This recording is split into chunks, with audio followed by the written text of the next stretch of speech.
জোগাড় করতে পারলে মা? না বাবা, 3-4 জায়গায় গেলাম,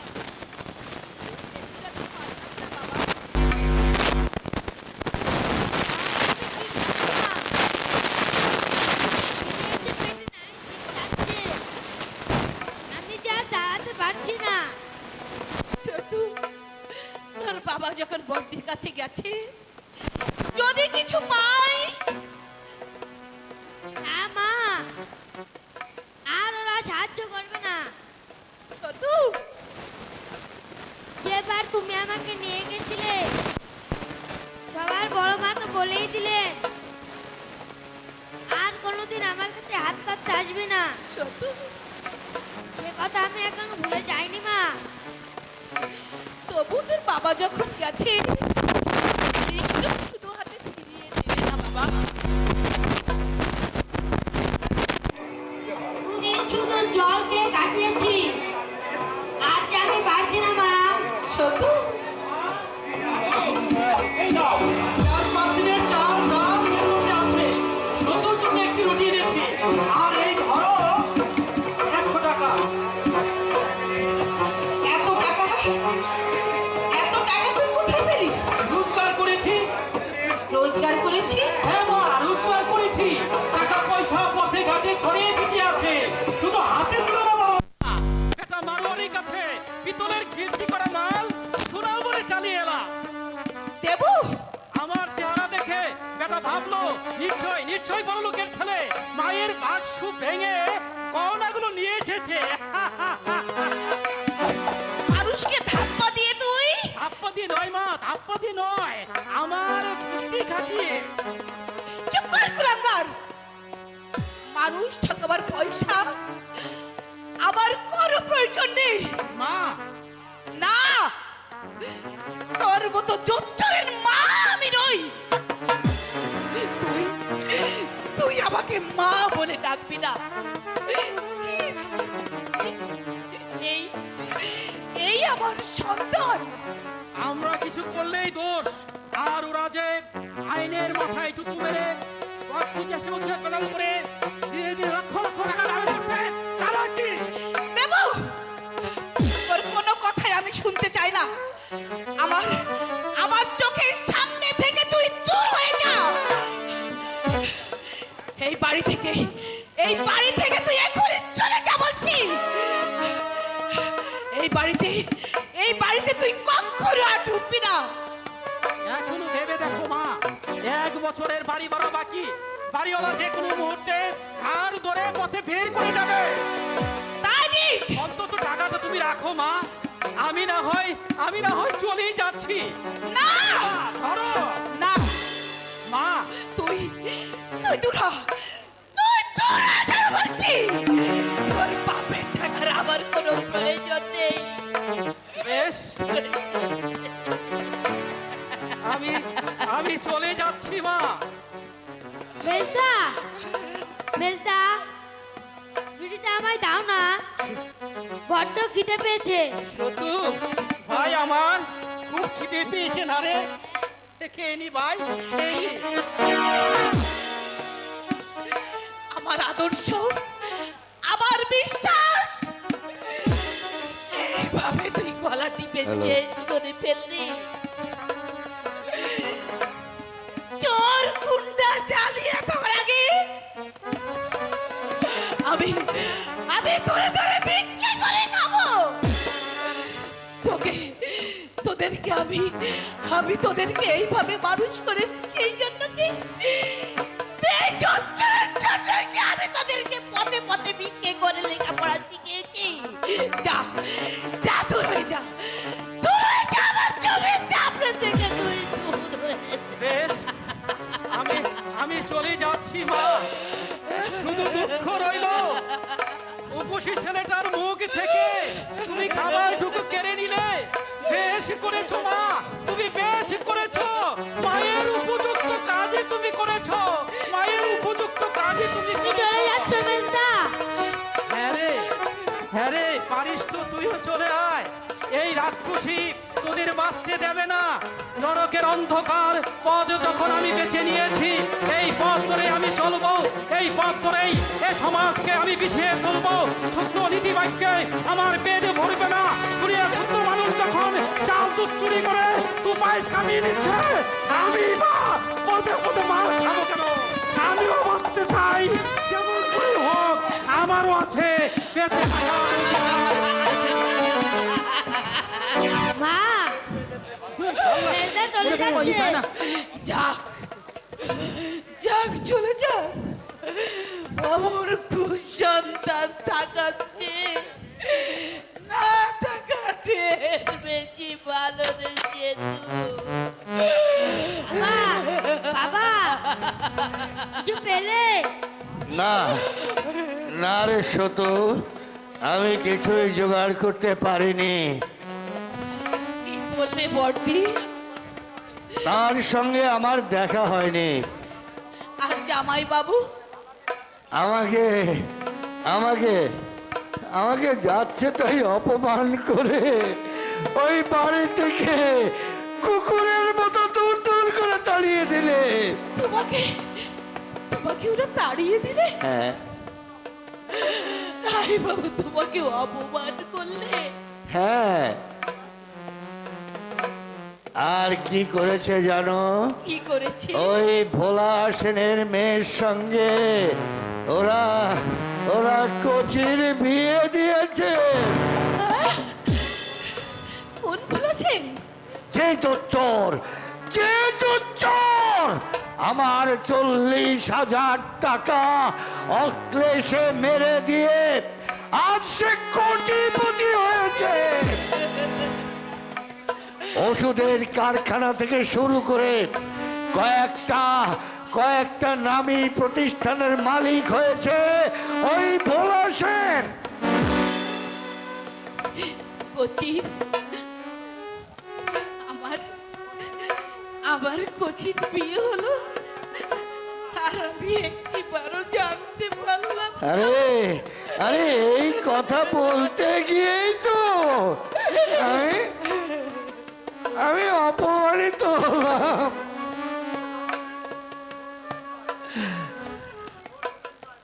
দোষ দোষ ওদের না, দোষ হচ্ছে তোমার।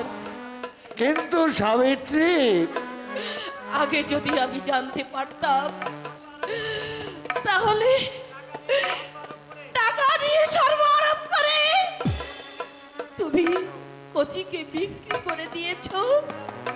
ছেলে আমি দিতাম না।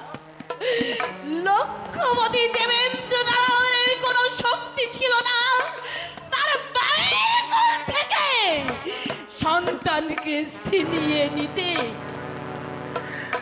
সাবিত্রী, আমি এই অপরাধ তোমার কাছে স্বীকার করছি। কাকে কাকে বলবো আমার মনের কথা? কাকে বুঝাবো আমার এই মনের ব্যথা? নিশিদিন কুড়ে কুড়ে খাচ্ছে চিতা। আজও ঘুমের ঘরে আমি স্বপ্ন দেখি আমার কচি ছোট্ট দুটো হাত দিয়ে আমাকে জড়িয়ে ধরে বাবা বলে ডাকছে। সাবিত্রী, তুমি আমাকে অভিশাপ দাও। সাবিত্রী, তুমি আমাকে অভিশাপ দাও।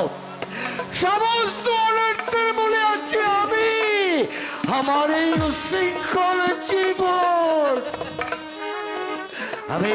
আমি প্রথম জীবনে ভাবিনি ভবিষ্যতের কথা, তাই আজও আমি তার জের টেনে চলেছি। দিন রাত ভগবানকে এত ডাকি, এত কাঁদি, মুক্তি দাও হে জগদীশ্বর, এই আত্মগ্লানির হাত থেকে আমাকে অব্যাহতি দাও। কিন্তু অকরুণ বিধাতার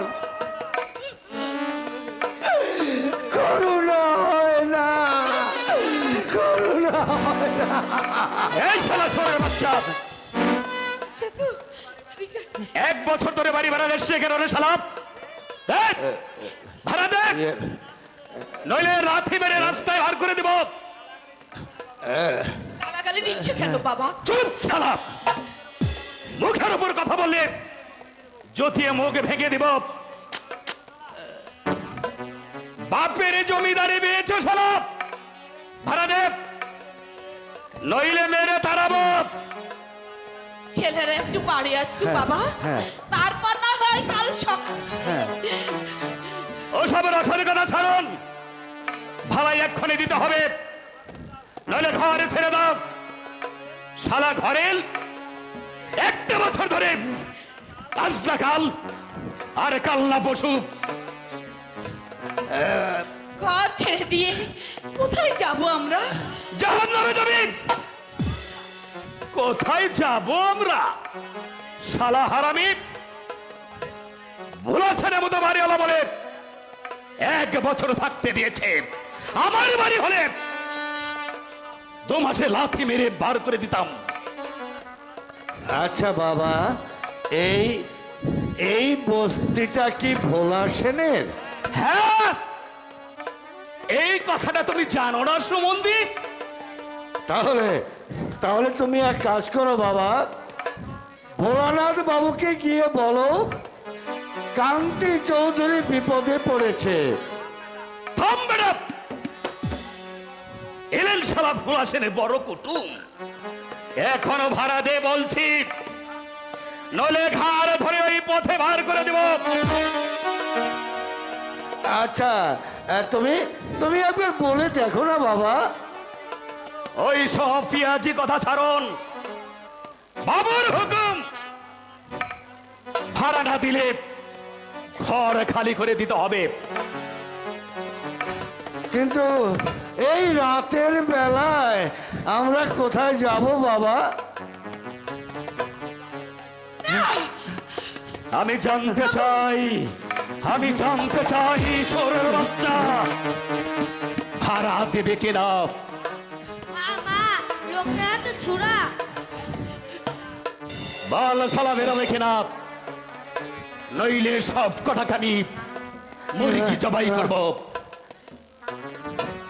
ওগো ওগো নিষ্ঠুর ভাগ্য দেবতা, আর কত খেলা খেলতে চাও? আর কত অপমান আমাকে সইতে হবে? দয়া করো, দয়া করো ওগো পাষাণ ঠাকুর, তুমি দয়া করো। চলো গো, চলো। ওরা আমাদের টাইটুকু কেড়ে নিয়েছে, কিন্তু কিন্তু গাছতলা তো আমাদের কেউ কেড়ে নিতে পারবে না। হ্যাঁ, তাই চলো। চলো। একটু দাঁড়াও, যাবার আগে আমার আমার এই মাটির মাকে আমি আমি শেষ প্রণামটা করে যাই। পৃথিবী তোমার কোমল মাটিতে কেন এত সংঘাত? মানুষের বুকে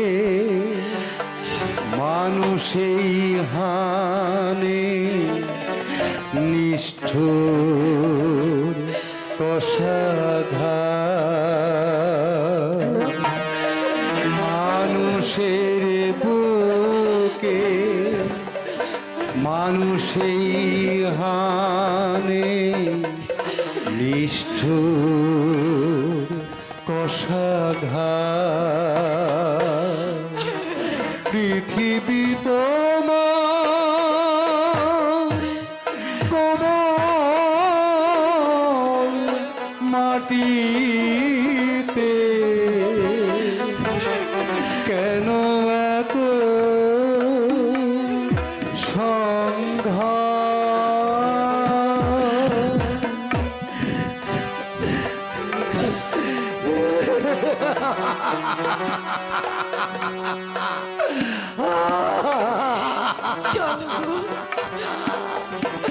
বড় বউ, আমি হেরে গেলাম এই যুগের কাছে।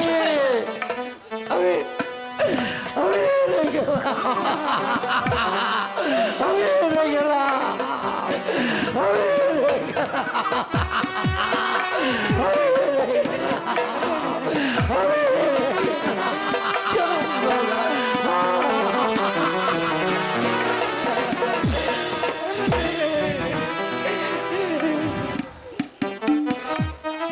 আমার নাম হয়েছে লালা গুন্ডা, আমার সঙ্গে বিয়াজি। সরকার বাবু নাকি ভাড়া দায়ী করতে পারছে না। বাবু বললেন যা তোর লালা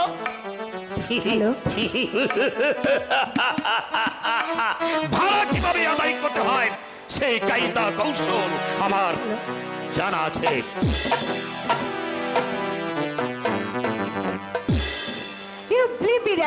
এখানে আমার এক মুহূর্ত থাকতে ইচ্ছে করছে না। আর সপ্তাহে থাকতে হবে মা, কারণ পাজিতে ওসব পাজি পুজি আমি মানি না। মান্দাত্তা আমলের পচা কুসংস্কারকে আমি মনে প্রাণে ঘৃণা করি। পাজির নির্দেশে যদি আমাকে মানতে হবে তাহলে উচ্চ শিক্ষায় আমাকে শিক্ষিত করেছিলে কেন? আহা, তুই বুঝতে পারছিস না মা, আমরা যত সায়াবালাই করি না কেন আসলে আমরা হচ্ছি হিন্দু। হিন্দুর আচার বিচার কিন্তু তত মানতেই হবে।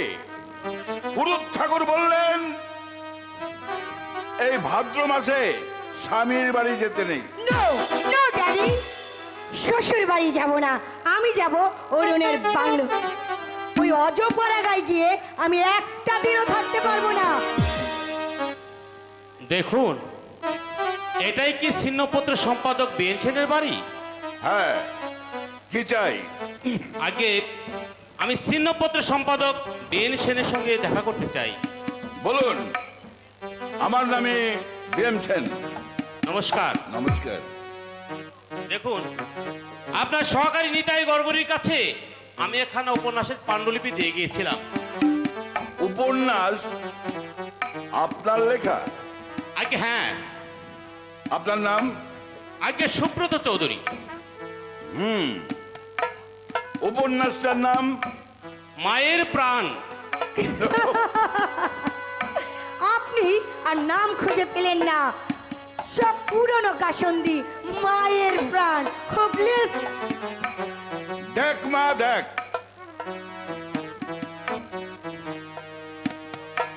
দেখছেন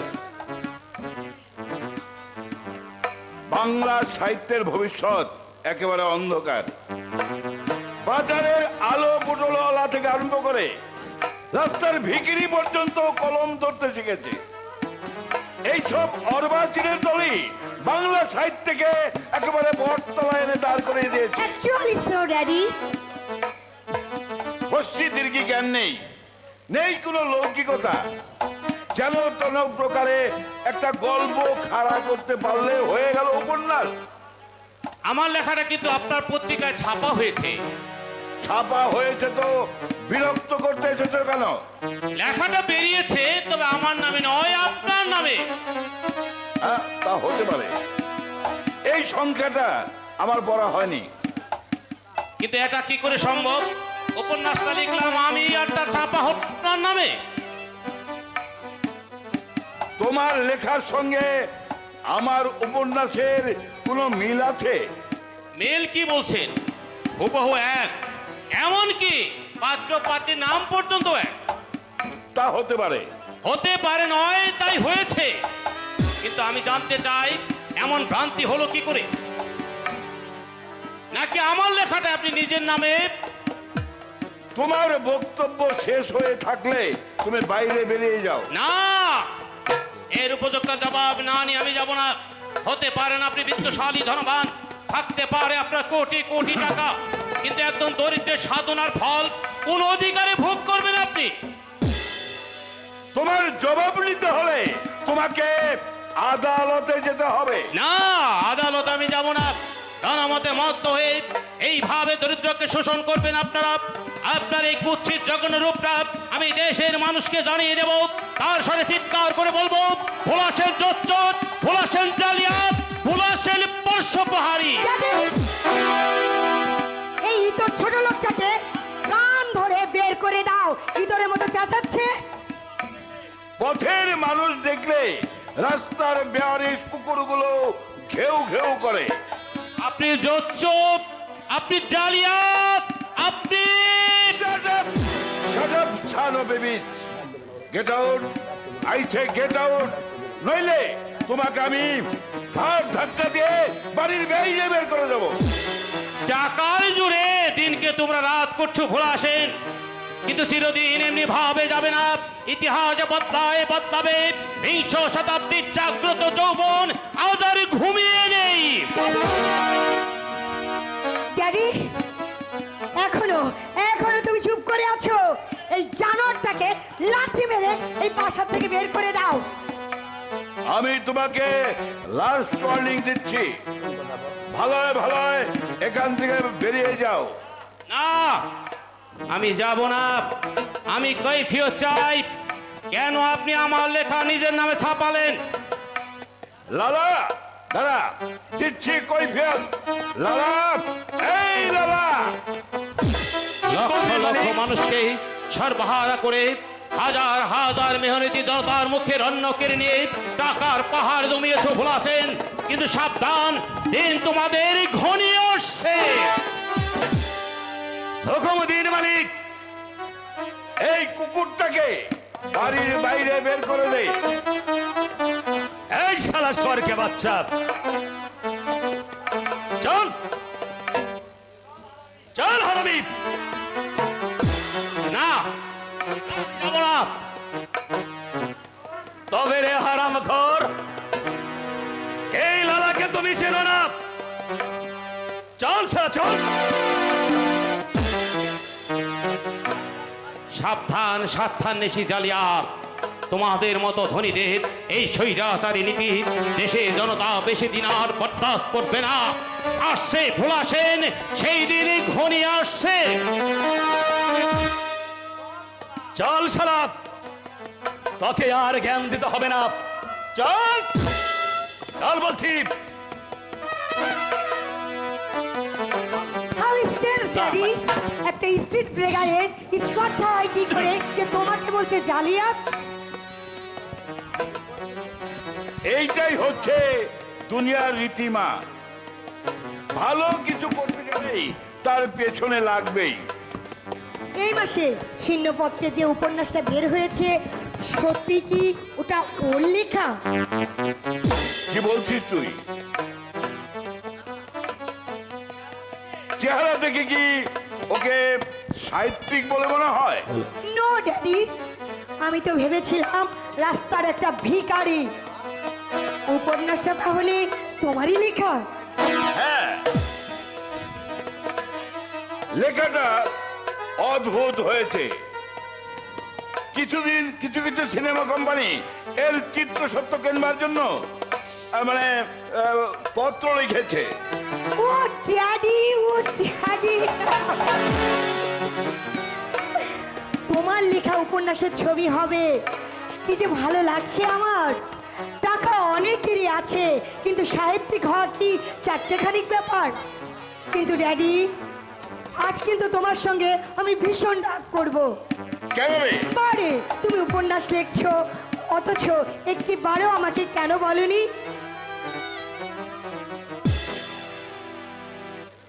ড্যাডি, হ্যাঁ? এখন কি লিখছো? কি লিখছো বলোই না ড্যাডি, বলো। আহা, লিখবার সময় কোথায়? দেখছিস তো কাজে জড়িয়ে আছি।